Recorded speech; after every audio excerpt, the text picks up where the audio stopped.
बता दें कितने लोगों पे आर्टिकल 6 लगा था पीटीआई के वक्त में, या कितनी पार्टियां बैन हुई थी। ब्लैक एंड व्हाइट में होगा ना। आर्टिकल 6 का जब रास्ता खुलेगा वो खत्म नहीं होगा, क्योंकि एक लाइन है लोगों की जिन्होंने आर्टिकल 6 लगे। आपने खुद कहा let's go into this. Rana Sanaullah का बयान था कि या हमारी सियासत रहेगी या इमरान खान रहेगा, this is a fight to the death.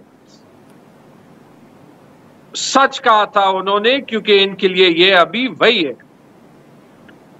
अगर आर्टिकल 6 लगाना है, अगर हाई ट्रीजन लगाना है, अगर बैन करना है, तो ये सारी रिगिंग करके तकरीबन 19 मिलियन लोगों ने 34% ऑफ द कास्ट वोट्स ने रिगिंग के बाद पीटीआई को वोट दिया है, जो कि अगली बड़ी पार्टी से कोई 50% ज्यादा।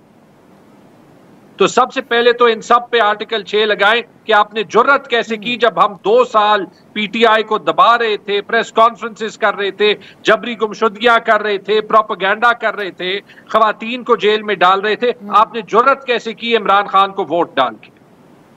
ये इतनी कन्वीनियंट चीजें नहीं होती कि 2 दिन पहले सुप्रीम कोर्ट का फैसला आ जाए और आज आपको आरिफ अलवी का और कासिम सूरी का 2022 का गुनाह।